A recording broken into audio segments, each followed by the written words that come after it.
बहुत सारे लोग खुश हैं इस बात से कि परिमल सर के साथ धक्का मुक्की हुई, बड़े खुश हैं, मन से खुश है। कुछ लोगों को यह लग रहा कि परिमल सर को गर्दन से पकड़ लिया, धक्का मुक्की कर दी, फलाना कर दिया, तो लीडर ऑफ अपोजिशन तो हमारे से बहुत बड़ी चीज है। Nothing personal about it. मैं जो कह रहा हूं समझ में आ रहा? अगर राहुल गांधी उन पुलिस वालों से पर्सनल टसल बनाता तो गलत है। मैं उस कमिश्नर या पुलिस की टीम जो वहां पर काम कर रही थी उनके साथ पर्सनल टसल बनाऊं तो यह गलत है।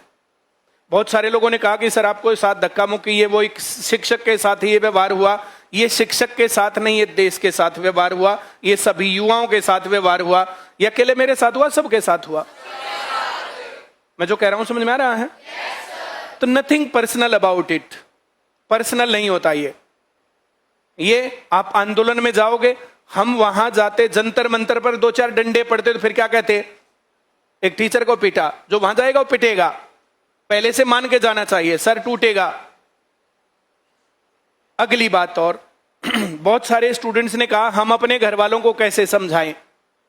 घर वालों को कोई माई का लाल आज तक नहीं समझा पाया, भगत सिंह भी नहीं समझा पाया, महात्मा गांधी भी नहीं समझा पाया, सुभाष चंद्र बोस भी नहीं समझा पाया, मैं भी नहीं समझा पाया। मैं जो कह रहा हूं समझ में आ रहा है? तुम्हारे घर वाले सोशल मीडिया से जो लोगों ने जानकारियां अपलोड कर रखी हैं वो देखते हैं, या तुम्हारे घर वाले मेन स्ट्रीम मीडिया देखते हैं? ये एक बड़ी कहानी है। कुछ लोगों के आए हैं, वो जिंदा दिल लोग हैं कि हमारे घर वाले बीजेपी के भगत हैं, लेकिन हम लोग इसका विरोध करते हैं, हम उनसे नाता तोड़ते हैं, ये करते हैं, वो करते हैं। किस प्रकार के वीडियोस तुम देख रहे हो? मतलब युवाओं के अंदर जिंदा दिली है और बहुत अच्छे तरीके से आंदोलन चल रहा है। देश का जेनजी सैल्यूट का पात्र है।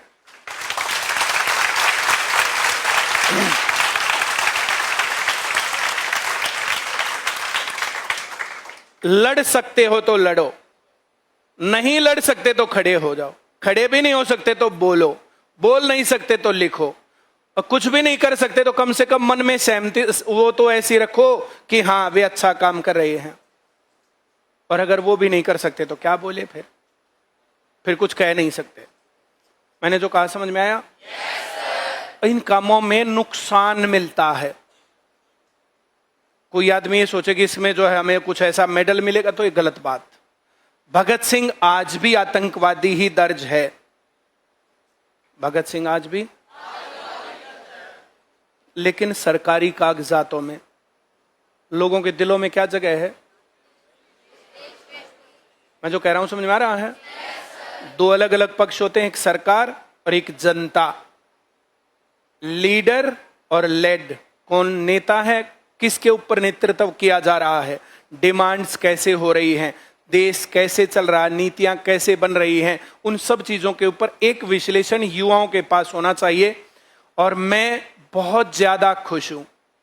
आज से 10 साल पहले जब हमने, लगभग 10 साल पहले जब हमने बोलना शुरू किया, बिना पर्ची बिना खर्ची के लिए हम लोगों ने प्रोटेस्ट किया, पेपर लीक के खिलाफ प्रोटेस्ट करवा करके पेपर लीक जो हुए थे वे कैंसिल करवाए। वो बात आज संसद का, जंतर मंतर का और पूरे देश का एक मेन एजेंडा बना हुआ है। आज कितने ही प्रयासों के बाद भी उस आंदोलन का मुख्य मकसद धूमिल नहीं हुआ है। राहुल गांधी ने कल रात को भी कितनी बार बोला, एजुकेशन सिस्टम करप्ट है, बहुत महंगी पढ़ाई है, पेपर लीक हो रहे हैं, युवा फ्रस्ट्रेटेड हैं। और हम क्या चाहते थे भाई? मैंने वीडियो माफी की बनाई या नहीं बनाई, बहुत सारे लोगों ने कहा सर आप तो डर गए। बात डरने की नहीं होती, हमेशा लड़ने की भी नहीं होती। एजेंडा कहां से आया? उस वीडियो के कितने दिन बाद जो है, उससे पहले यही राहुल गांधी थे, यही कांग्रेस थी, यही सब कुछ था। एजेंडे पर लाया जाता है। वो कैसे लाया जाता है? तुम थोड़े से समझदार तो हो या नहीं हो? हमेशा लड़के ही थोड़ी बात बनेगी। लगभग 2 महीने पहले मेरी वीडियो बीजेपी के भी सब लोगों ने एक लगाई और कांग्रेस के ने भी सब ने लगाई। 2 अलग अलग वीडियो एक ही टाइम पर आई थी। उसका रिजल्ट आज देखो,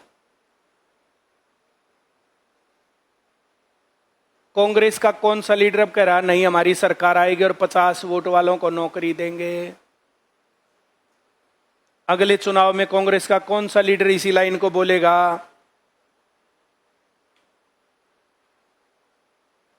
तुम्हें हो सकता लगता हो कि मैंने कुछ नहीं किया, पर मैंने पक्ष और विपक्ष दोनों दलों को फेयर सिलेक्शन पर लाके खड़ा कर दिया।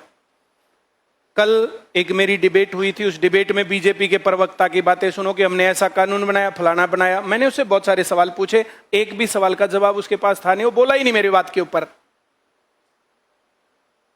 इतना तुम देखोगे नहीं, सुनोगे नहीं, फिर तुम्हें पता नहीं रहेगा, जानकारी नहीं रहेगी। थोड़ी सी जागरूकता, और जो वीडियोस तुम्हें लगता कि ये बातें सही हैं उनको अपने स्टेटस पर लगाना। इतना करने में तो कुछ नहीं बिगड़ रहा तुम्हारा। और तुम ये भी नहीं करोगे तो फिर मैं क्या कह सकता हूं? और कुछ सोशल मीडिया के ऊपर कुछ लोग गलत वलत ये वो कमेंट करें, जो लोग हमें नहीं जानते वो गलत या ठीक बोल सकते हैं। सबको लगता है कि मैंने तुम्हें कुछ गुट्टी पिला रखी है, हिप्नोटाइज कर रखा है, गुलाम बना रखा है। गुलाम उठो, गुलाम बैठो, गुलाम लेटो, ये हाल कर रखा है। हम कोई भी काम करते तो पहले डिस्कस नहीं करते क्या? किसी भी बात के बारे में डिस्कस करके विचार करके तब एक्शन लेते हैं। और किसी का मन है तो करो, नहीं मन है तो हम किससे बुरा मानते हैं भाई? भाई कोई गया तब ठीक, नहीं गया तो ठीक। किसी ने आवाज उठाई तो ठीक, नहीं उठाई तो ठीक। हमारा काम आवाज उठाना नहीं है। मैं फिर कह रहा हूं, तुम्हारा काम है पढ़ के नौकरी लगना, मेरा काम है पढ़ा के नौकरी लगवाना। इस बीच में अगर 1% कभी, अभी होता नहीं 1%, कहां 1%? पूरे देश का डाटा देख लो। अगर उतना लगा दें तो ये देश के प्रति नौजवान होने का, छात्र होने का एक फर्ज बनता है कि देश में नीतियां सही रहें, देश में लोग सही रहें और देश सही रास्ते पर चले।